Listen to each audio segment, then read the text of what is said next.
Yes! Est-ce qu'il y a de la joie dans ce lieu ce matin? Certains, yes! Je lisais un passage des Écritures qui me touchait cette semaine et que je priais pour ma propre vie, qui dit que Dieu peut changer nos vêtements de deuil avec des vêtements de louange, avec des vêtements de joie. Alors que si c'est une semaine plus challengeante pour vous, que vous puissiez trouver une joie, un espoir parmi nous. Ce matin, mon nom c'est Hugo Lamotte, je suis pasteur ici à Axe 21 et c'est vraiment un plaisir pour moi de vous apporter un message. Et il y a deux choses que j'aimerais. Tu peux continuer à me soutenir. On aime ça, un petit fond musical. Qui aime la guitare? Moi, j'aime la guitare. Et il y a deux choses que j'aimerais vous partager. Premièrement, on a lancé une campagne il y a quelques semaines, un peu par la foi, parce qu'on avait des plans limités, des ouvertures limitées aussi pour faire une contribution puis une différence concrète dans la ville. Et depuis, Dieu a ouvert des portes exceptionnelles, on vous l'a partagé, alors qu'on avançait par la foi pour aider des gens et qu'on avait peu de ressources. Il y a un organisme de la Rive-Sud qui nous a appelés, qui nous a dit qu'il avait à cœur de nous donner pour 30 000 $ de nourriture pour nourrir 100 familles avec des paniers de Noël qui vont valoir 300 $ par panier. C'est vraiment extraordinaire. On fait un pas par la foi en tant qu'assemblée et Dieu honore la foi. Et j'aimerais vous encourager à donner, alors que pour la campagne de Magog, on peut voir le thermomètre en bleu, on est à environ 6 500 $ et l'objectif, c'est de 20 000 $ et on a besoin de la contribution de chacun d'entre vous pour pouvoir rendre tout ça possible. Donc oui, on a eu une grande bénédiction avec tous ces paniers de nourriture-là, mais on a d'autres projets aussi qu'on lance par la foi et on a besoin de votre soutien pour rendre tout ça possible. Et la majorité de l'aide humanitaire et communautaire qu'on va amener d'ici Noël, ça va être dans la prochaine semaine. Alors, et je vous le dis sans pression, parce que je sais que Dieu va pourvoir, mais si vous avez à cœur de nous soutenir, puis de donner des dons pour qu'on puisse faire plus pour les gens dans le besoin à Magog, ne vous retenez pas. Alors, je vous encourage à donner, je vous encourage à être généreux. On a prié, moi et mon épouse aussi, pour voir qu'est-ce que nous, on pouvait donner, c'était quoi notre part. On l'a fait, je vous encourage à prier à ce sujet-là aussi. Et on va voir quelques initiatives qui vont être rendues possibles par vos dons. Donc, la distribution de paniers d'épicerie de Noël pour 100 familles dans le besoin, d'une valeur de plus de 30 000 $ au total. La distribution de 75 cadeaux de Noël pour des enfants de familles dans le besoin. Une soirée VIP au cinéma Magog pour 160 jeunes. Il y a plus de jeunes maintenant au Centre jeunesse de Val-du-Lac. Donc, 160 jeunes du Centre jeunesse qui vont avoir la salle de cinéma à eux avec Pepsi, popcorn. Et ça va être un Pepsi Popcorn spirituel qui va être bon pour leur santé, inquiétez-vous pas pour ça. Une contribution à une campagne pour acheter un fauteuil roulant électrique à une maman à mobilité réduite de Magog. Ça va être une contribution de 1 000 $ qu'on va donner en tant qu'Église pour cette maman-là de la communauté de Magog. Des cartes personnalisées, des sucreries pour 150 personnes du bel âge dans des résidences à Magog. Le lancement d'une première journée retour à l'école à Magog en août 2024. Donc ça, c'est un projet qui est à venir et qu'on va tout de suite commencer à préparer. Où est-ce que des familles dans le besoin vont recevoir du matériel scolaire et crayons, sacs à dos et tout le matériel scolaire. Et ça va être un soulagement pour plusieurs familles. Et l'amélioration de la santé financière du campus de Magog en fonction des dons qui vont rentrer. Il y a une portion aussi qui va être utilisée pour réduire des dettes pour le campus pour qu'on puisse mieux investir dans les ministères et pour l'œuvre de Dieu en 2024. Alors, je vous encourage à être généreux. Merci beaucoup parce qu'on sent que vous êtes derrière nous. Juste pour la journée des paniers de Noël de mercredi, on n'a pas besoin de bénévoles, c'est-à-dire que ça s'est rempli comme ça en claquant des doigts. Vous êtes précipités pour participer. On vous remercie, puis on sait vous allez être avec nous autres aussi pour cette campagne. Donc, merci à l'avance pour vos dons et votre générosité. Ce matin, j'ai à cœur un message qui est particulier. On va prier. Et en fait, mon souhait puis mon désir ce matin, ce serait qu'au-delà d'entendre possiblement un bon speech, qu'on puisse vraiment être visité par le Saint-Esprit. La Bible enseigne que Dieu n'est pas mort, mais que Dieu est vivant. Et qu'une des façons qu'on voit qu'il est vivant, c'est que son Saint-Esprit est encore à l'œuvre dans nos vies personnelles, puis dans nos vies aussi à l'extérieur de l'Église, mais aussi dans nos vies à l'Église. Alors, ce matin, moi, je ne veux pas prêcher puis vous faire un gros discours puis que ça clappe puis que ci puis que ça. Mon souhait, mon cœur, c'est vraiment que l'Esprit de Dieu puisse nous visiter ce matin alors qu'on va ouvrir sa parole ensemble, alors qu'on va méditer sa parole. Donc, si vous voulez vous joindre à moi en prière, on va remettre les prochains instants entre les mains de Dieu. Seigneur, je te remercie pour ta grâce. Merci, Seigneur, pour ton amour. Seigneur, merci parce que tu aimes chaque personne qui est présente ici ce matin. Comme la prunelle de tes yeux, Seigneur, pour chaque personne ici ce matin, tu les aimes. Et je te prie, Seigneur, que tu viennes nous parler ce matin. Seigneur, garde-moi de juste aller vers des techniques homilétiques, discours, tout ça. Seigneur, je te prie que ta vie puisse être communiquée ce matin. Je te prie qu'on puisse être visité par toi, Saint-Esprit, et vivre une expérience spirituelle, réelle, profonde, transformatrice, individuellement puis ensemble, alors que ton esprit, toi, Seigneur, tu vas planter la parole dans les cœurs. Au nom de Jésus, on a prié. Amen. Amen. Merci, Dom. Est-ce qu'on peut remercier l'homme orchestre, juste ici? Il chante, il joue du piano, il joue du drum. Il fait de la guitare. Merci beaucoup. Thank you, Dom. Alors, ce matin, j'avais sur mon cœur, je me suis senti dirigé de vous parler d'un sujet magnifique dans les Écritures, en fait, dans l'Ancien Testament. Et c'est cette idée-là que dans la noirceur humaine, un jour, Dieu enverrait une lumière. Et le titre de mon message ce matin, c'est la vraie lumière de Noël. La vraie lumière de Noël. Et le premier élément que j'aimerais qu'on regarde ensemble, c'est que la lumière que la Bible promet, c'est une lumière qui est vraie. C'est une lumière qui existe pour vrai. Et on va regarder ce matin dans des passages dans Ésaïe. C'est un passage dans Ésaïe, entre Ésaïe 40, donc le chapitre 40, et le chapitre 60. Et Ésaïe était ce qu'on appelait un prophète, c'est-à-dire que c'était quelqu'un qui, inspiré par l'Esprit de Dieu, parlait au nom de Dieu de choses présentes, mais aussi de choses à venir. Et dans Ésaïe, des chapitres 40 à 60, ce qui est particulier, c'est que c'est une section du livre qui est consacrée à expliquer à l'avance au peuple ce serait quoi les bénédictions qu'un jour Dieu enverrait à l'humanité à travers son Messie. Donc, les bénédictions que Dieu enverrait à travers son Messie, c'est ce qu'on appelle des prophéties messianiques. C'était très fort dans la culture juive de l'époque. Quand je dis de l'époque, je parle d'il y a 2700 ans dans le cas d'Ésaïe, donc en 700 avant Jésus-Christ. Et c'était cette idée-là qu'un jour, un personnage très, très, très spécial, comme aucun autre, se lèverait puis ferait une différence positive pour le peuple d'Israël et pour l'humanité. Même que des fois, les promesses sont tellement grandes, sont tellement puissantes, que ça semble presque comme, ça pourrait être interprété à l'époque comme une fable. Et en fait, c'est hallucinant parce que quand on regarde il y a 2000 ans, avec la naissance de Jésus, ce que les témoins oculaires ont dit que Jésus a accompli, fait, enseigné, sa mort à la croix et la signification profonde de sa mort à la croix, Jésus était le Messie identifié par Ésaïe et les autres prophètes 700 ans plus tôt. Et avant de commencer, je vous partage une parenthèse personnelle. Un des éléments pour moi qui a été clé dans ma conversion ou reconsécration, c'est-à-dire que vraiment j'ai expérimenté quelque chose de fort, de puissant, de profond avec Christ, ça a été à travers les prophéties d'Ésaïe. Et les prophéties d'Ésaïe sont écrites depuis des milliers d'années, et les prophéties d'Ésaïe sont dans notre Bible, dans la section qu'on dit l'Ancien Testament, dans la section des prophètes, plus précisément le livre d'Ésaïe.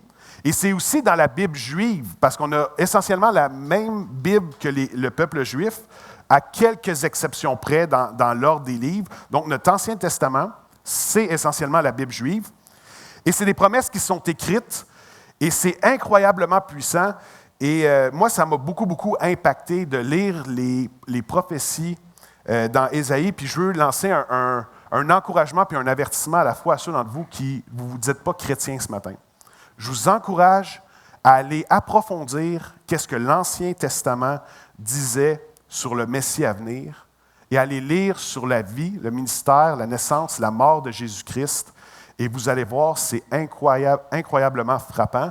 Puis ça, c'est mon encouragement. Puis mon avertissement, c'est attention, parce que quand on bâtit sa vie sur une prémisse que Dieu n'existe pas, qu'il n'y a pas d'autorité suprême, qu'il n'y a pas de Dieu supérieur moral au-dessus de nous, on bâtit notre vie d'une certaine façon, mais quand on réalise que Dieu existe, que Dieu est vrai, que Dieu est bon, que Dieu est plein d'amour, puis que Dieu veut se révéler à nous personnellement, puis changer nos vies pour le meilleur, c'est difficile à un certain moment parce qu'on réalise qu'on n'est plus la seule autorité sur notre propre vie, mais qu'un jour, on va avoir à répondre à quelqu'un. Et moi, c'est quelque chose qui a été, comme jeune homme, qui a été très dur pour moi. C'est venu avec beaucoup de joie, mais avec de la souffrance aussi, parce que c'est comme si mes préconceptions de la vie changeaient tout d'un coup. Et les prophéties dans le texte d'Ésaïe, ces écrits-là y ont été pour quelque chose.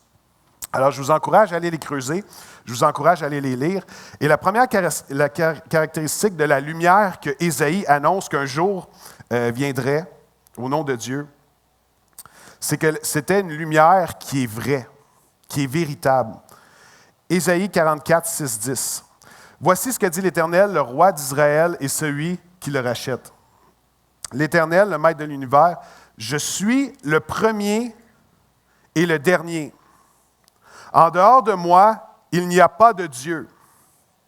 Qui est pareil à moi? » On voit que Dieu n'est pas insécurisé par les croyances des gens. Dieu dit, qui est pareil à moi? Qu'il le proclame, qu'il le révèle et m'expose tout ce qui s'est passé depuis que j'ai fondé le peuple ancien, en parlant entre autres d'Israël. Qu'on révèle aussi l'avenir et ce qui doit arriver. Pour Dieu ici, une des marques d'authenticité, c'est que si vraiment quelqu'un dit croire en Dieu et en un Dieu véritable, bien, à travers ces prophètes, les personnes vont pouvoir avec exactitude puis avec authenticité annoncer des choses à venir au nom de Dieu. Et quand tu regardes les prophéties messianiques d'Ésaïe, elles se sont tous réalisées. Dans l'Ancien Testament, d'une façon plus large, il y a eu 300 prophéties sur un Messie ou sur un personnage important ou sur un certain Jésus à venir. Jésus était nommé indirectement dans l'Ancien Testament à plusieurs endroits. Et parmi ceux-là, il y avait 48 prophéties messianiques, donc 48 prophéties sur réellement le Messie à venir. Et Jésus a réalisé chacune, selon les témoins oculaires, chacune de ces prophéties-là ont été réalisées par Jésus. Ce qui est assez incroyable. Verset 9. Ceux qui fabriquent des sculptures sacrées ne sont tous que vides, et celles qui font leur plus grand plaisir ne servent à rien. Du reste, elles en témoignent elles-mêmes. Elles ne voient rien et ne savent rien.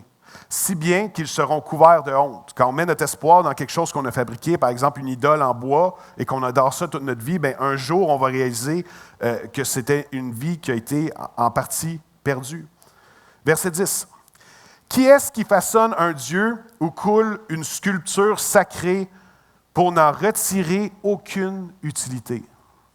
Et ça, c'est quelque chose de particulier parce que Dieu met en contraste son authenticité avec l'aspect très vide du fait que des êtres humains fabriquent leur propre Dieu ou que les êtres humains fabriquent des idoles. Et en fait, certains pourraient dire aujourd'hui, « Ouais, mais aujourd'hui, c'est plus rare qu'on fabrique réellement des idoles. Tu sais, c'est plus rare qu'on crée des statues de bois et qu'on se prosterne devant eux. » Oui et non. Honnêtement, ça dépend des cultures, mais certainement dans notre culture, à nous ici, c'est incroyable comment l'être humain est habile pour se créer des dieux. Et si ce n'est pas une divinité à laquelle on donne un nom, c'est un objet de nos vies à laquelle on attache tellement d'importance, démesurée, que ça devient ce qu'on appelle une idole. Et on voit dans la parole que Dieu enseigne que l'être humain est profondément idolâtre. C'est-à-dire qu'on a une soif spirituelle insatiable. Dans toutes les cultures, toutes les communautés, toutes les religions, on voit qu'il y a une soif spirituelle dans le cœur de l'être humain. Et quand on ne laisse pas cette soif véritablement être remplie par le Dieu réel de l'univers, ce qui se passe à ce moment-là, c'est qu'on devient rapide à créer nos propres dieux. Ton mariage peut être une idole. Ta business peut être une idole. Ton entreprise, si tu mets tous tes œufs là-dedans, puis tu mets toute ton énergie dans tout ça, puis qu'à la maison, les gens se demandent pourquoi est-ce que papa ou maman est plus disponible, bien, ça, c'est de l'idolâtrie. On a tous une tendance à faire des choses autour de nous que Dieu nous donne comme un cadeau de l'idolâtrie. Et il va dire quelque chose d'intéressant, Isaïe, ici. Il dit, « Qui est-ce qui façonne un dieu ou coule une sculpture sacrée pour n'en retirer aucune utilité? » Quand on se déverse puis on focus nos vies sur des idoles fabriquées par nous-mêmes ou des cadeaux que Dieu nous donne mais qui deviennent des idoles, on n'en retire aucune utilité. C'est juste mauvais pour nous puis mauvais pour les gens autour de nous. Mais à l'inverse, s'il existe un Dieu vrai et véritable, quand on se tourne vers lui, c'est la meilleure chose qui puisse nous arriver à nous puis aux gens autour de nous. On parle ici d'utilité et on voit que la lumière que Ésaïe annonçait à l'avance, qu'un jour il y aurait une grande lumière dans la noirceur humaine, la lumière a été incroyablement utile. Et la lumière avait un nom, Jésus-Christ. Si on parle de Wilberforce, qui a aboli l'esclavage, je crois que c'était dans les années 1700, et qui a mené ce combat-là, puis ce combat-là, malgré qu'il a reçu beaucoup de jugements, il y avait beaucoup d'argent en jeu, c'était toute une industrie, et que lui, il a dénoncé jusqu'à temps que ce soit éradiqué. Il va le dire lui-même que la plus grande source de conviction pour mener le combat qu'il a mené pour abolir l'esclavage, c'était les enseignements de Jésus-Christ. Gandhi, de la même façon, son inspiration pour la résistance, mais non violente, donc en étant dans la non-violence, il a été inspiré par Jésus-Christ. Martin Luther King était un pasteur lui-même, était un fils de pasteur. Et quand il a mené son combat pour avoir des droits égaux pour les Blancs et les Noirs aux États-Unis et que ça a eu une répercussion partout dans le monde, Martin Luther King va le dire lui-même que la plus grande source de conviction qui l'a inspiré à mener ce combat-là, c'était les enseignements de Jésus-Christ. Que Christ a enseigné que chaque être humain est égal en dignité et en valeur sous le regard de Dieu. Et c'est ça qui l'a inspiré à mener son combat. Quand on se tourne, s'il existe un Dieu véritable, quand on se tourne vers lui, il y a une utilité qui est là, il y a quelque chose, il y a une différence, il y a du nouveau qui est créé. On parle ce matin d'une lumière véritable, mais aussi d'une lumière de compassion. Ésaïe 49, 6, 13. Alors qu'on voit un autre écrit du prophète Ésaïe qui, au nom de Dieu, parle en annonçant une lumière des nations à venir et que cette lumière-là serait empreinte de compassion. Je t'établis pour être la lumière des nations, pour apporter mon salut jusqu'aux extrémités de la terre, pour dire aux prisonniers, sortez, et à ceux qui sont dans les ténèbres, montrez-vous. Ils trouveront leur nourriture sans les chemins et des pâturages sur tous les sommets. Je transformerai toutes mes montagnes en chemins. Ciel, réjouis-toi. Terre, crie d'allégresse. Montagnes, éclatez en cris de joie. En effet, l'Éternel console son peuple. Il a compassion des plus humbles de ses membres. Et j'ai été inspiré par le témoignage de quelqu'un qui a été touché dans notre assemblée ici par cette lumière-là. Et c'est une lumière de compassion. C'est une lumière qui nous tire vers le haut, alors que nous, on tombe dans toutes sortes de choses à travers notre parcours de vie. Et il m'a envoyé son témoignage cette semaine. Et c'est un jeune homme de notre assemblée qui s'appelle Pierre-Olivier, et je vais vous lire son témoignage. « J'ai grandi dans le Bas-Saint-Laurent, au sein d'une famille catholique non pratiquante. Mais une fois devenu adulte, je suis arrivé à la conclusion que Dieu n'existait pas. Pour ma famille, les valeurs de discipline et d'excellence étaient primordiales et je travaillais très fort à répondre aux exigences et du moins en apparence. Je suis donc allé à l'Université de Sherbrooke pour obtenir un bac en enseignement de l'anglais. Toutefois, au fond de moi, un grand vide se dessinait et tranquillement, je me mis à combler ce vide par le jeu d'argent et la consommation.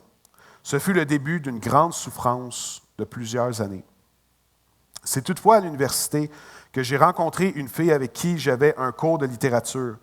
Lorsque je l'ai invitée à prendre un café, elle m'a parlé de Jésus et comment elle vivait pour lui. Elle m'a prêté une Bible que j'ai feuilletée ce soir-là. Le lendemain, c'est avec frustration que je lui disais que je ne pouvais pas croire à ça. Toutefois, après de longues discussions avec elle, ainsi qu'avec son père, j'ai commencé à me questionner sur la foi dont il me parlait et je suis reparti au Bas-Saint-Laurent pour l'été sans être capable de complètement chasser ces questions dans ma tête. J'ai alors rencontré un pasteur de la région et après plusieurs rencontres, je suis devenu croyant. Toutefois, je vivais des deuils difficiles à ce moment-là et ma consommation ne faisait qu'augmenter jusqu'à perdre le contrôle total sur ma vie. Quelques années plus tard, je perdais tout jusqu'à me retrouver en prison pour trafic de stupéfiants et demandais à Dieu de venir me chercher. J'étais devenu croyant, mais je n'avais pas abandonné ma vie à Dieu. Je gardais la main fermée sur des compromis, ne laissant ainsi pas de place à Dieu pour me transformer. Dans mon cas, les compromis ont tout détruit dans ma vie. Mais je crois que certains compromis sont plus subtils, en apparence moins destructeurs, mais ils ne laissent tout de même pas Dieu nous transformer en profondeur comme il le désire le faire. En sortant de prison, la transformation que Dieu a opérée dans mon cœur fut douloureuse, mais combien libératrice. Aujourd'hui, je ne fais pas que croire en Dieu, mais je reconnais qu'il est Dieu et je lui ai abandonné ma vie sans compromis. Toutefois, je dois constamment rester à l'écoute de son Saint-Esprit par sa parole afin de rester enseignable et le laisser agir. Oui, il m'a libéré d'un passé destructeur, mais il veut également me transformer dans mon quotidien en tant que mari, ami, citoyen, homme à chaque jour. Je veux le voir agir, pas seulement lorsque je vis une grande souffrance, mais dans tout ce qui m'appelle à être et faire. Je suis une nouvelle créature en lui et c'est par sa grâce qui me transforme de jour en jour. Et moi, je peux vous dire, c'est un jeune homme que j'ai beaucoup à cœur. La journée de sa sortie de prison, on s'est rencontrés dans les bureaux d'Acts 21 à Sherbrooke, puis on échangeait ensemble, puis on a prié ensemble, puis c'était un moment de discuter d'un nouveau départ. Et ça va faire déjà plus de 2 ans, si je ne me trompe pas. Et aujourd'hui, c'est effectivement un nouveau départ qui s'est concrétisé, alors que lui et sa fiancée de l'époque, Corinne, on a une photo, se sont mariés et ils ont lancé même leur propre entreprise. Et c'est tellement beau parce que Dieu dit que ceux que Dieu appelle les prisonniers à sortir de leur captivité, qu'elle soit physique, émotionnelle ou spirituelle. Et ça dit aussi que Dieu va pourvoir, que les gens qui sortent de leur captivité, par la grâce de Dieu, ils vont trouver de la nourriture sur leur chemin, des pâturages sur tous les sommets. Et récemment, Dieu a mis leurs mains sur le fait qu'ils ont pu s'acheter une belle maison, tellement en dessous du prix, et je suis tellement content pour eux. Ils sont ici ce matin, on peut leur donner de l'amour. Yes!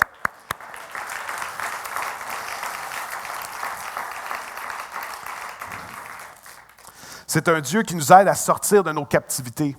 Puis attention, quand on parle de prison, on ne parle pas juste de prison physique. On a tous nos endroits de captivité internes, émotionnels, psychologiques, spirituels. Et Dieu veut nous aider à sortir de ces endroits-là de captivité dans nos vies pour nous emparer de qu'est-ce qu'il y a le mieux pour nous. Et j'aime la fin du verset de la promesse qu'un jour, il y aurait une lumière des nations qui viendrait. Et qu'une des marques, ce serait qu'il transformerait nos montagnes en chemin. En fait, Dieu dit par Ésaïe, « Je transformerai toutes mes montagnes en chemin. » Et j'aimerais vous dire, c'est pour quelqu'un ce matin, une montagne, c'est un obstacle. Une montagne, c'est difficile à escalader. Une montagne, c'est difficile à traverser. Mais Dieu dit que peu importe la montagne qui est dans ton chemin, Dieu est capable de transformer ta montagne dans un chemin. Il dit, les montagnes dans les vies de mon peuple, les montagnes dans les vies des êtres humains, je vais les transformer dans un chemin.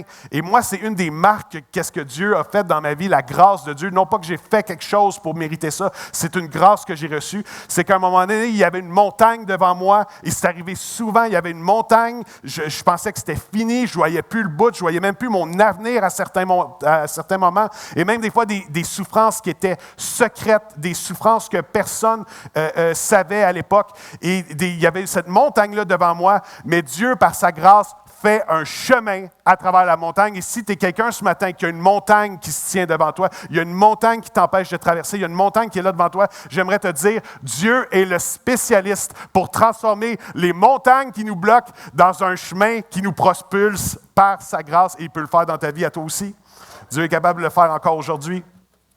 Fin du verset, c'est tellement magnifique, parce que la célébration de cette lumière-là qui va venir, puis qui va donner la joie aux nations,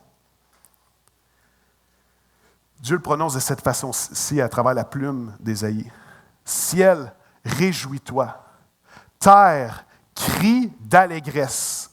L'allégresse, c'est un synonyme pour la joie. Montagne, éclatez en cris de joie. En effet, l'Éternel console son peuple. Il a compassion des plus humbles de ses membres. On sert un Dieu qui ne se soucie pas seulement de l'élite, mais qui a compassion des plus humbles de ses membres. Et Dieu se soucie de l'élite à Magog, des gens qui prennent les décisions, les gens qui décident dans notre ville, et les gens qui sont riches, influents, les gens qui ont des ressources. Dieu s'en soucie. Mais ici, par sa compassion, ce qui nous est spécifié, c'est que Dieu a compassion des plus humbles de ses membres. Et de la même façon, Dieu désire qu'on puisse participer à cette mission-là, d'avoir compassion des plus humbles des membres du peuple de Dieu et des êtres humains aussi. Il y a quelques années, j'ai vécu une expérience assez particulière. En fait, j'ai de la famille non croyante, agnostique ou athée, sur la rive sud de Montréal, et ils ont accepté hier de voir le spectacle de Noël de l'Église Nouvelle Vie. C'est une église où j'ai été pendant 10 ans. J'ai revu presque tous mes collègues de ministère, les gens avec qui je faisais l'œuvre là-bas. C'était incroyable, c'était tellement cool. Un concert vraiment, vraiment magnifique. Un concert qu'il faut apprécier, mais ne pas se comparer. C'est gros, c'est une grosse production, c'est énorme, c'est big. Ils aiment ça faire ça big à Nouvelle Vie. Puis c'est simplement magnifique. Et en fait, je suis retourné sur des endroits, et il y a une grande salle comme ici, mais beaucoup plus grande à Longueuil. Et j'ai vécu une expérience assez particulière il y a bientôt 10 ans de ça. Et c'était un soir où est-ce que j'avais soif que Dieu puisse se servir de moi. Et c'était dans une démarche de jeûne et prière. Et en fait, moi, le plus grand élément de transformation dans ma vie, un des plus grands, ça a été une fois quand pendant 3 jours, donc 3 jours, 3 nuits, je suis allé au Mont Offord, ici, jeûner. Et j'étais tout seul dans la nature et j'ai fait un jeûne et prière seul. Je venais de finir mon baccalauréat pour devenir enseignant. Ça me tentait d'être enseignant, mais j'avais l'impression qu'il y avait autre chose. Puis je priais pour ça. Puis Dieu a déposé des bénédictions incroyables dans ma vie. La première, c'est que ça faisait 5 mois que je cruisais celle qui est aujourd'hui mon épouse, mais elle ne voulait rien savoir. Même quand je venais à Acts 21, juste pour la voir elle était prisonnière derrière la table de dons. J'avais pas d'argent, je suis allé dans mon char chercher un 20$ pour donner un don de 20$ juste pour pouvoir lui parler. Et mon charme était totalement ineffectif sur cette créature. Et moi, je pense qu'elle était aveuglée spirituellement par le diable, mais ça, les théories varient. Et finalement, après 5 mois non fructueux, où le mot, c'est se taper la honte. Il doit y avoir ça dans la Bible à quelque part, c'est de taper la honte. Moi, c'est vraiment, je me tapais la honte solide avec elle. Et finalement, dans un jeûne et prière, j'ai remis ça entre ses mains parce que je sais comme, je sais plus quoi faire, il n'y a rien qui marche, je ne suis pas intéressé à me revire de bord tout le temps, tout ça. Et à la fin de mon jeûne, j'ai reçu un texto de mon épouse et elle m'a dit, est-ce que ton invitation à prendre un café d'il y a plusieurs mois tient encore? Et là, c'est là une des premières fois que j'ai vu la puissance transformatrice de Dieu qui nous amène le meilleur dans nos vies et qu'un jeune célibataire, homme désespéré, dise « Amen, Amen ». Ensuite, dans cette même semaine-là, après avoir pacté mes trucs, j'étais dans une tente là, dans le jeûne et prière à la nature, J'ai croisé celui qui allait devenir mon père spirituel, puis mon mentor, le pasteur Claude Hood. Je l'ai croisé dans un parking, dans un concours de circonstances bizarres. Et la conversation était bizarre. Il m'a pris à part dans le parking, puis il m'a dit, « Hugo, je discerne quelque chose sur ta vie. Moi puis mon collègue, on voit vraiment la main de Dieu sur ta vie. Et on aimerait ça, j'aimerais ça te rencontrer, puis qu'on puisse discuter de la possibilité que tu ailles dans un chemin pour devenir pasteur. » Et ça s'est fait comme ça, et ensuite ça a tout déboulé.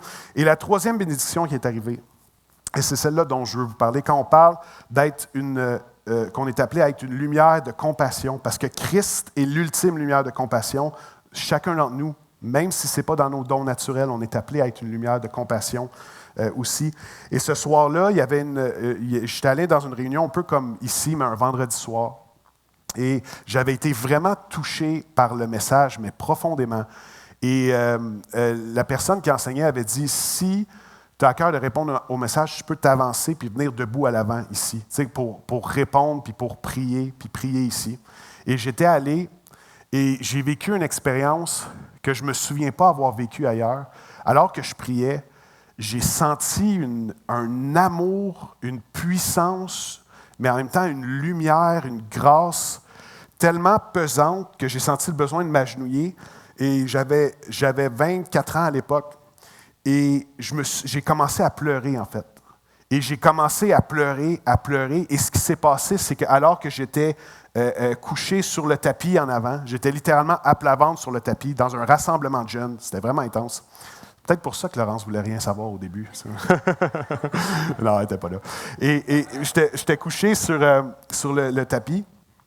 Puis même mes amis se posaient des questions. Ils se disaient, qu'est-ce qui se passe? C'est quoi pourquoi est-ce que Hugo il pleure à plat ventre devant tout le monde? Puis j'ai pleuré. Puis ce que les gens pensaient, là, c'était le moindre de mes soucis. Je vivais vraiment une expérience forte. C'était comme si le fait que Dieu est le Dieu de l'univers, incroyablement, infiniment puissant, mais qui nous aime aussi d'un amour personnel, puissant, profond. C'est comme si tout ça, en même temps, je le sentais à l'intérieur de moi. C'est vraiment curieux. Et j'ai pleuré pendant 45 minutes. Et à la fin de cette soirée-là, je me suis relevé et je me sentais différent. Il y avait quelque chose, je ne sais pas, il y avait une lumière en moi, il y avait quelque chose. Et la soirée a pris fin. Et j'ai offert un lift à un de mes amis à l'époque, qui était beaucoup dans la consommation et tout ça. Puis je suis allé le porter, il commençait à venir à l'église, je suis allé le porter dans son quartier. C'était un quartier très chaud à Longueuil, c'était un quartier difficile. Je vais le porter. Et là, fort de mon expérience que j'avais vécue, je priais, puis je disais comme, Seigneur, c'est quoi ta volonté pour ma vie? Comment je peux être plus en communion avec toi? Et en fait, curieusement, j'ai vraiment eu l'impression dans mon cœur que Dieu me demandait d'aller stationner ma voiture dans un certain quartier et prier. Fait que je suis allé, je promenais avec ma petite voiture, je pense que c'était ma Mazda à l'époque, j'avais un trou en dessous, c'est un char illégal tellement qu'il était tout pété. Fait que là, je m'en allais dans le quartier, je me suis stationné. Puis là, j'ai prié. Puis en fait, après 5 minutes, quelque chose de vraiment curieux s'est passé, c'est que j'ai encore entendu une voix à l'intérieur. Et je sais que entendre une voix, ça peut paraître négatif pour plusieurs personnes. Guillaume Lepage, je dis à tout le monde en parle, il dit, quand nous, on parle à Dieu, il dit ça, j'ai aucun problème avec ça. Mais quand les gens disent « Dieu m'a parlé », il dit « ça, c'est weird ». Et je peux comprendre d'une perspective, de sa perspective, pourquoi il dit ça, puis il y a des éléments qui sont sains dans ce qu'il dit. Mais la parole de Dieu nous dit que le Saint-Esprit, parce que Dieu n'est pas un Dieu mort, mais un Dieu vivant, le Saint-Esprit peut nous parler. Surtout quand on l'invite. Saint-Esprit, qu'est-ce que tu veux me dire en ce moment? Saint-Esprit, qu'est-ce que tu veux me dire dans ma vie? Et le Saint-Esprit est capable de nous parler. Et j'étais dans ma voiture, et le Saint-Esprit m'a dit, « Hugo, pars ta voiture, puis le bloc appartement-là, stationne-toi à l'intérieur, rentre, puis parque-toi dans ce parking-là. » Et en fait, c'était un bloc appartement privé avec des clôtures, avec une entrée pour rentrer, tout ça. Il était vendredi soir, peut-être minuit, rendu à cette heure-là. Et j'ai décidé de le faire, même si c'est une des choses les plus bizarres que j'ai faites. Et je suis allé me parquer dans le parking où j'ai cru que je devais aller. Et j'ai baissé mes fenêtres et j'ai commencé à prier. Et là, j'ai entendu quelqu'un crié sur moi. J'ai entendu un gros « Hey! » Là, j'étais comme « OK, qu'est-ce qui se passe? » Moi, j'étais comme encore au 3e ciel. Là, j'étais encore là, dans la... Et en fait, je me suis reviré et il y a cette brute-là, un homme avec les traits tirés, avec des traits menaçants, qui débarque puis il me crie dessus. Il dit « Hey! » Puis là, je le vois dans mon rétroviseur. Puis je savais qu'il vivait des choses difficiles. C'est un gars qui était habitué de vivre des choses rough. Il avait les traits tirés, il était menaçant. Et là, il débarque, et là, il se met à me crier dessus. « Qu'est-ce que tu fais là? Est-ce que tu es dans mon parking? Tu savais-tu que tu es dans mon parking ici? » Et moi, ce que je ne savais pas, c'est que la personne avait consommé, la personne sortait tout juste de prison. Mais aussi, surtout, c'est que où est-ce que j'étais stationné, c'était son parking à lui. Et lui, il surveillait de son appartement le parking parce qu'il attendait une livraison de drogue. Et moi, je me pointe là parce que le Saint-Esprit m'a parlé, puis je suis parqué tout à mon 3e ciel et tout ça. Et lui débarque, puis il commence à crier, crier à travers la fenêtre de la voiture, nanana. Donc, ma fenêtre était juste un peu ouverte. Donc, je prends mon courage à 2 mains, puis j'ai baissé ma fenêtre de tout ça pour y parler. Plus de tout ça, exactement. Et là, au début, je ne savais vraiment pas quoi dire parce que tout ce qui me venait en tête, c'était de dire la vérité. Je disais, écoute, j'étais un chrétien, j'ai prié. Le Saint-Esprit m'a dit, va dans le parking là. Fait que là, on se parle, mais j'avais aucune idée quoi dire. J'étais tellement gelé. Puis là, lui, mais pas gelé comme lui, par contre. Puis là, lui, amplifié par la consommation dans le temps et tout. Donc là, finalement, je baisse ma fenêtre. Puis là, je vois ma Bible qui était sur mon siège. Fait que j'ai dit, je suis un croyant, je crois en Dieu. Puis ce soir, j'ai vécu une expérience forte à l'Église, puis j'ai demandé à Dieu qu'il me guide vers quelqu'un qui aurait besoin d'aide. Puis je pense que cette personne-là, c'est toi. Puis là il fiche. Et là, j'avais l'impression qu'il avait compassion de moi. Il était comme, OK. Tu sais, il se disait, c'est pas un dangereux, mais c'est un flyer. Fait que là, il était comme, OK. Mais là, et puis là, on se met à parler. Puis finalement, à force de parler, j'ai dit, écoute, j'ai quelque chose de vraiment important à te partager. Est-ce que ça te t'irait si on irait à l'intérieur pour qu'on puisse échanger ensemble? Et finalement, je suis rentré dans son appartement. À l'époque, c'était un appartement de chaos. C'était quelque chose, il y avait il y avait toutes sortes de trucs. Et finalement, on a jasé. Puis j'ai vu l'Évangile commencer à toucher son cœur. Et même à un moment donné, je lui ai offert de prier pour lui. Puis en lui disant que Dieu peut t'aider, puis Dieu peut t'aider à t'en sortir. Et là, il me contait qu'il sortait tout juste de prison, qu'il y avait beaucoup de gens qui s'étaient tournés contre lui, et toutes sortes de situations qu'il vivait. Et finalement, j'ai prié avec lui, j'ai imposé les mains. Et à 2 heures du matin, ce bonhomme-là qui voulait me péter la gueule 2 heures plus tôt, a commencé à pleurer. Puis on a commencé à partager, puis j'ai commencé à l'encourager. Et je l'ai invité à l'église le lendemain. Il ne voulait pas y aller au début parce qu'il était trop magané, selon ses propres mots. Et finalement, je suis allé le chercher le matin, puis il essayait de canceller parce qu'il disait « Non, je suis trop magané, l'église, c'est pas pour des gars comme moi. » Puis j'ai dit « Au contraire, c'est exactement pour des gars comme toi. » Puis je suis allé le chercher, on est allé à l'église, il s'est passé quelque chose de tellement wow. Alors qu'on rentrait dans le parking de l'église, on rentrait dans le stationnement de l'église, puis il y avait tout un pedigree, là, cette personne-là. Juste être dans le parking de l'église, il a commencé à pleurer. Il sentait quelque chose qui remuait en dedans, il sentait quelque chose qui le travaillait. Et finalement, on arrive dans l'église, et alors qu'on rentre dans l'église par les portes principales, la première personne qui voit, qui était un de mes amis, que Dieu a fait des grandes choses dans sa vie, la première personne qui voit, les deux sont surpris, puis là, les deux s'appellent par leur surnom. Il y en a un qui dit « Hey, Coyote! » Puis l'autre, il dit « Capone! » Les deux étaient en prison ensemble. Et finalement, et là, la réunion était incroyable, l'esprit était à l'œuvre, le cœur de la personne était touché. Et Dieu veut nous amener à être une lumière de compassion. Des fois, au-delà de nos propres priorités, de notre propre agenda, des propres choses que nous, on a prévues et qui sont importantes pour nous égoïstement, tout en prenant sainement soin de nous puis en mettant nos limites, bien sûr. Mais Dieu veut nous amener à être une lumière de compassion. Et en fait, ce jeune homme-là a continué à cheminer. Et la raison pourquoi je vous le partage, c'est que j'étais vraiment touché il y a 2 semaines alors qu'il y avait un homme qui pleurait ici avec sa nouvelle copine, avec un nouveau départ, parce que tous les crimes aussi en prison ont été payés et il était juste ici il y a 2 semaines.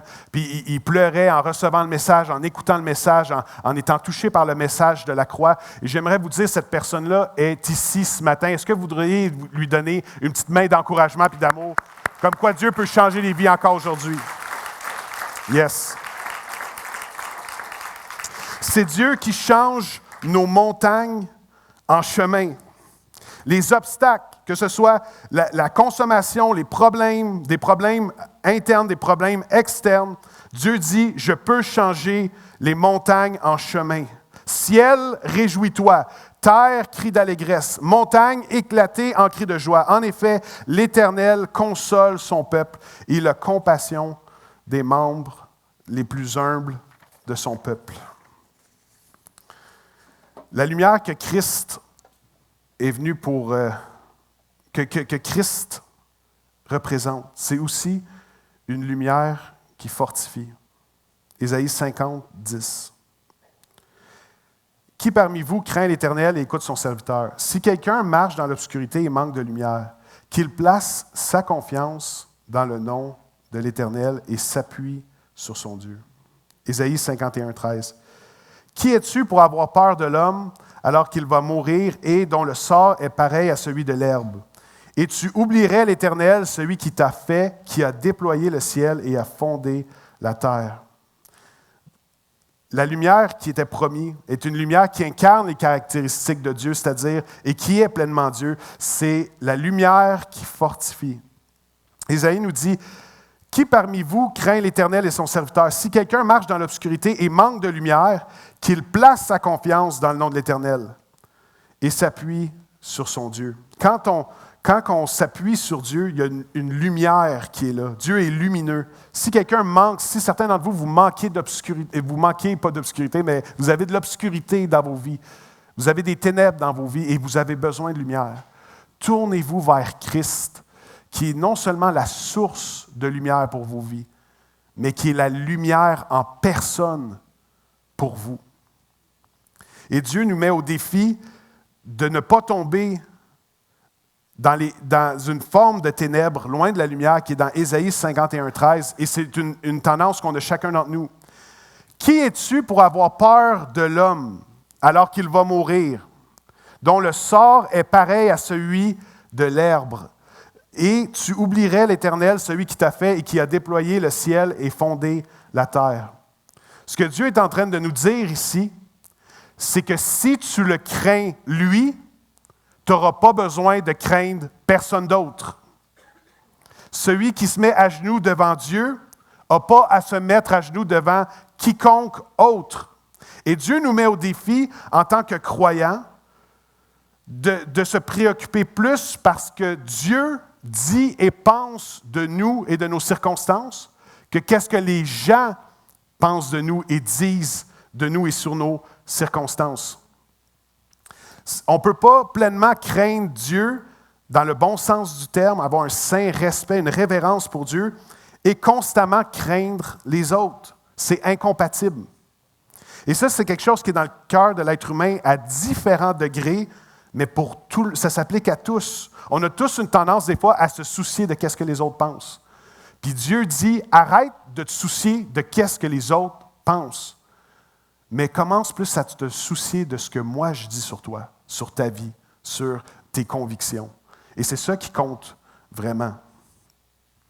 Moi, je pense que, sans être trop simpliste, il y a un élément que beaucoup d'entre nous, on expérimente du stress, des craintes et de l'anxiété, non pas à cause de qu'est-ce que Dieu pense de nous, mais parce qu'on se soucie de qu'est-ce que les autres pensent de nous. Et là, ça rend nos rôles au travail, dans notre famille, des présentations devant des collègues, des temps de travail, des temps de travail d'équipe avec d'autres. Ça rend tout ça plus lourd, plus stressant. Pourquoi? Parce qu'au lieu de simplement se soucier de qu'est-ce que Dieu pense de moi, je commence beaucoup à me soucier de qu'est-ce que les autres pensent de moi. Et Dieu veut nous libérer de ça. Et si on marche on a ces ténèbres-là dans nos vies, Christ peut nous éclairer par sa lumière, puis nous révéler à quel point C'est ce que lui pense de nous qui compte véritablement. Et Dieu est décrit dans la Bible comme un bon père. Donc, ce qui est vraiment important, c'est ce que notre bon père à nous pense de nous, de nos choix, puis de nos convictions. J'inviterai les musiciens à s'avancer. Dernière caractéristique de la lumière.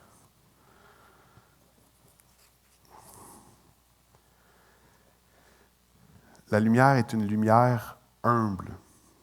La lumière qui est annoncée par le prophète Ésaïe, c'est une lumière qui est humble, qui est empreinte d'humilité. Elle est forte, puissante, révolutionnaire. Elle va avoir un impact sur les nations. Souvenez-vous des autres textes d'Ésaïe, ça va être une lumière pour les nations, même pas juste pour Israël, qui était le focus principal de l'Ancien Testament. Israël, Israël, Israël, Israël. Ça va être une lumière pour les nations. Et c'est une lumière qui est humble. Ésaïe 53, 9. On a mis son tombeau parmi les méchants, sa tombe avec le riche, alors qu'il n'avait pas commis de violence et qu'il n'avait pas eu de tromperie dans sa bouche. Ésaïe 53 décrit la venue d'un serviteur. Ça ressemble aux prophéties du Messie aussi, mais c'est un serviteur qui allait souffrir. Mais ça, c'était très bizarre pour les gens de l'époque, parce qu'ils attendaient un Messie conquérant. Il va libérer Israël de l'occupation des Babyloniens. Puis plus tard, le peuple lisait ces passages-là, puis il dit, le Messie va libérer Israël de l'occupation militaire et politique des Assyriens. Puis après ça, des Grecs. Et après ça vient l'ère dans laquelle Jésus allait naître. Et là, les gens lisaient ça et disaient, enfin, peut-être qu'un Messie va naître pour nous libérer de l'occupation des Romains, de l'Empire de Rome. Mais là, les prophéties d'Ésaïe prennent une tournure bizarre. Je suis sûr que ça dérangeait, puis ça venait chercher plusieurs théologiens de l'époque. Parce que le serviteur dont Dieu parle, qui va étendre la majesté puis la royauté de Dieu jusqu'aux îles de la terre, une domination jamais vue auparavant, jamais vue. Mais là, tout d'un coup, c'est à propos d'un serviteur, oui, mais qui va être souffrant,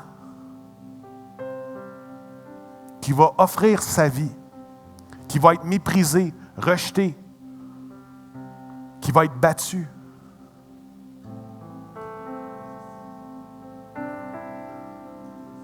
Quel contraste extraordinaire. On a mis son tombeau parmi les méchants. Sa tombe avec le riche. On sait que Jésus a été mis dans la tombe de Joseph d'Arimathée, qui était extrêmement riche. Il a été crucifié avec les criminels. Alors qu'il n'avait commis de violence et qu'il n'avait pas eu de tromperie dans sa bouche. J'aimerais vous lire un court extrait d'un livre qui m'a parlé par rapport à l'humilité du Christ.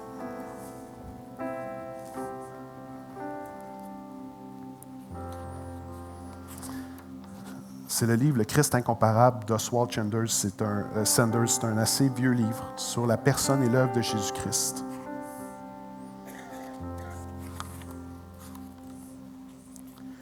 Qui démontre l'humilité de Jésus. Que ce serait un roi international, intercontinental, jusqu'aux extrémités, jusqu'aux îles du monde. Mais pas comme nous, et comme eux particulièrement à l'époque pouvaient l'imaginer. Par rapport à l'humilité du Christ, voici quelques paroles qu'il a dit. Et qu'on puisse les méditer en les écoutant, que ça ait un effet qui puisse nous recentrer ou nous développer de l'humilité en nous. Quiconque se rendra humble, comme ce petit enfant, sera le plus grand. Quiconque s'abaisse sera élevé. Que le plus grand parmi vous soit comme le plus petit, et celui qui gouverne comme celui qui sert. Je suis au milieu de vous comme celui qui sert. Recevez mes instructions, car je suis doux et humble de cœur. Quand est-ce que vous avez entendu un roi international dire quelque chose comme ça? Celui qui est le plus petit parmi vous tous, c'est celui-là qui est grand. Bien méditer ces passages nous convaincra de notre propre manque d'humilité. Notre orgueil est confondu en présence de son humilité parfaite. Un fait apparaît très clair. Le chemin de Dieu vers l'élévation, c'est l'abaissement.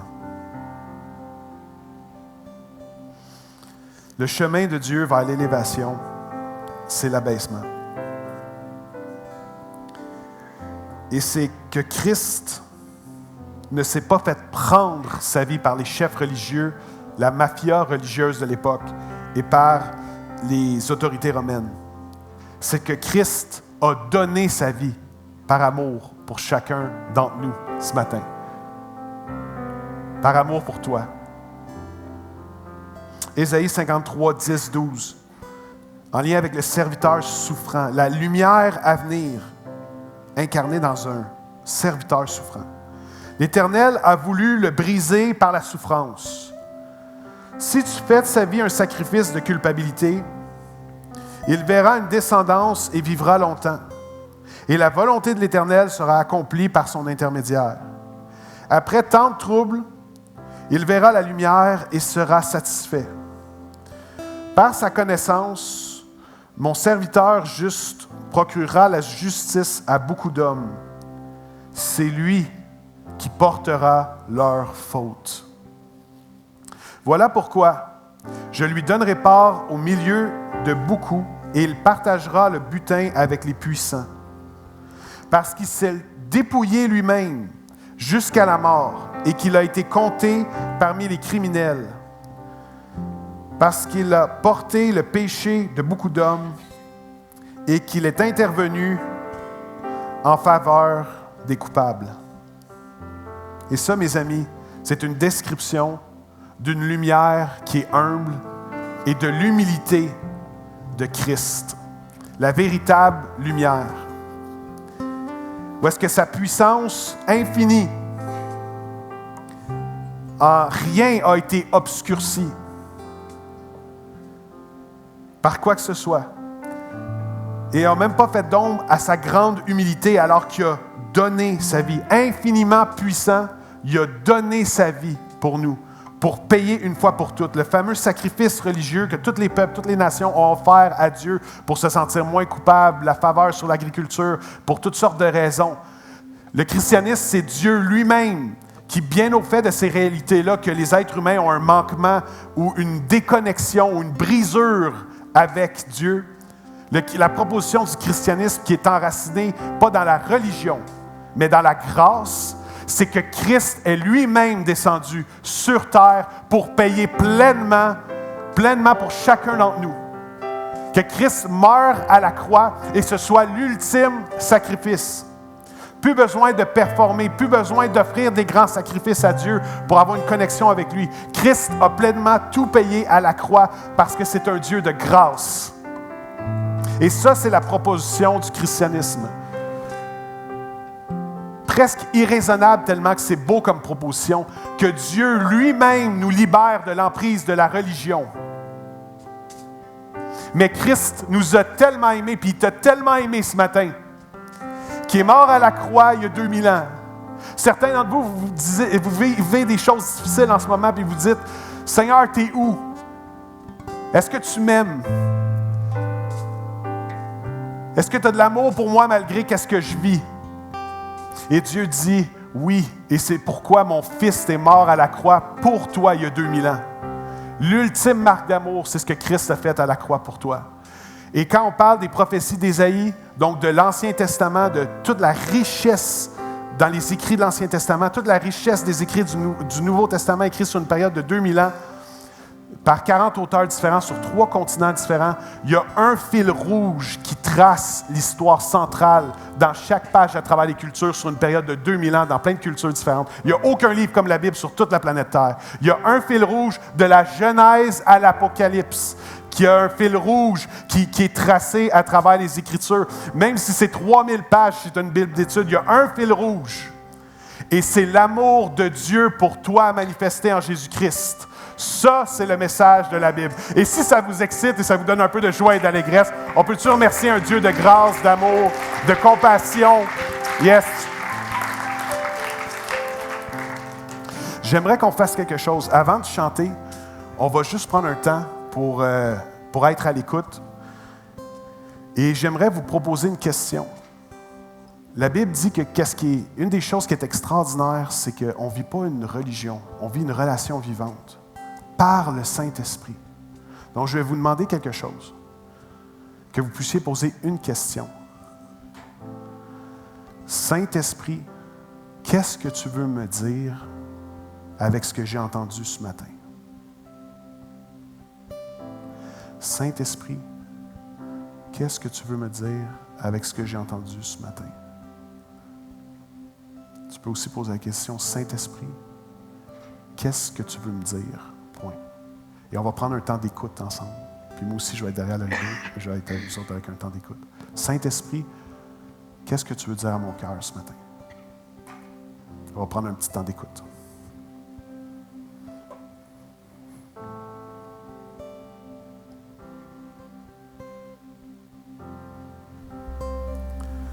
Saint-Esprit, je te prie de venir diriger ce temps.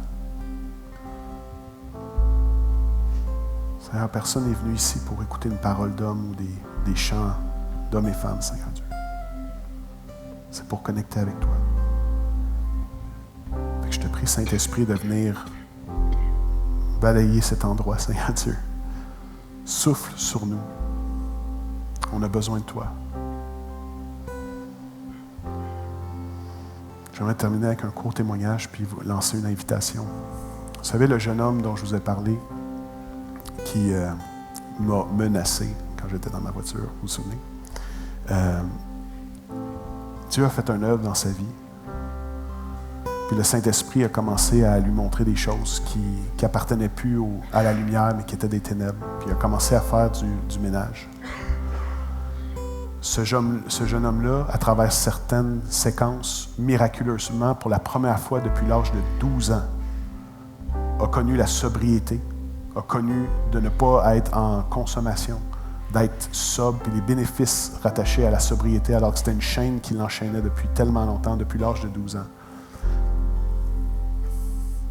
Et ce jeune homme-là a commencé à expérimenter la grâce de Dieu d'une nouvelle façon. Et aujourd'hui, il a payé pour tous ses crimes. Donc, le temps en prison est fait. Il est blanchi par la justice. Il a payé pour tous ses crimes en prison. Et entre-temps aussi, il a pris une décision de donner sa vie à Jésus-Christ. Et il a pris une décision aussi de se faire baptiser. Le baptême ne rend pas parfait, hein? Mais le baptême, c'est une étape significative encore plus pour se lancer dans les bras de notre Sauveur Jésus-Christ. Et alors que cette personne-là aujourd'hui est parmi nous ce matin, et que Dieu a un nouveau chapitre, Dieu a un nouveau départ, Dieu a une nouvelle saison pour lui. Une saison de grâce, une saison de lumière, une saison d'entraide, de compassion. Mais Dieu veut lancer la même invitation à chacun d'entre vous ce matin. Si vous n'avez jamais fait de Jésus-Christ votre Seigneur, vous irez lire les textes. C'est très clair. Christ a été prédit des centaines d'années, 700 ans dans le cas d'Ésaïe, 700 ans avant qu'il vienne. Pourquoi? Parce que c'est le Saint-Esprit qui a inspiré les plumes des prophètes. Le fil rouge, c'est le Saint-Esprit qui l'a rendu possible à travers 3 continents, 40 auteurs différents, à travers 2000 ans d'histoire. C'est le Saint-Esprit qui a créé l'inspiration. Non pas que les gens étaient complètement possédés puis qui écrivaient. Non, c'est à travers leur style littéraire, c'est à travers leur façon d'écrire, c'est à travers même leur personnalité. Mais on voit qu'il y a une inspiration divine de l'esprit au niveau du contenu. Puis on a tout ça écrit encore aujourd'hui. C'est pour ça que la parole de Dieu, la Bible, plusieurs l'appellent la Sainte Bible. Il n'y a aucun livre comme la Bible, puis il n'y a aucune personne comme Jésus-Christ qui a foulé la terre. Et ce matin, si tu as à cœur de lui donner ta vie, je vais te demander de simplement lever ta main à 3. Je vais lancer un décompte. Sache que ce n'est pas à Acts 21, ce n'est pas à moi, ce n'est pas à quiconque tu connais ici, à qui t'offre ta vie, c'est à Jésus-Christ. Jésus-Christ est mort à la croix pour payer entièrement pour tous tes péchés. Et toi, tu lui donnes le pire de toi, ce qui est sombre, ce qui est ténébreux, ce qui est brisé, ce qui est distorsionné en toi. Tu lui offres tous tes péchés, prends ça, remets-lui au pied de sa croix.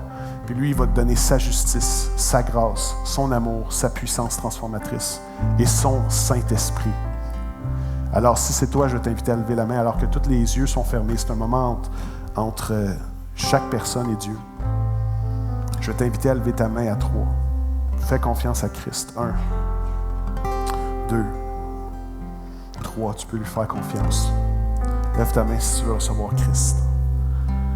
Certains d'entre vous pour la première fois. Certains, c'est après un long détour. Si tu veux recevoir Christ, lève ta main.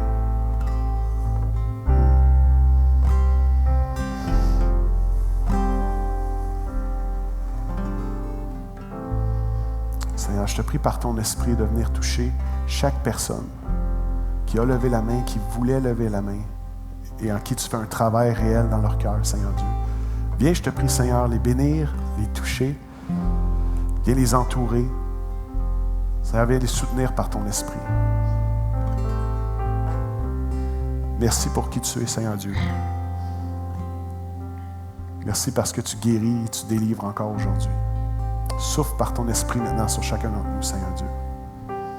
Au nom de Jésus, on a prié. Amen. On va chanter.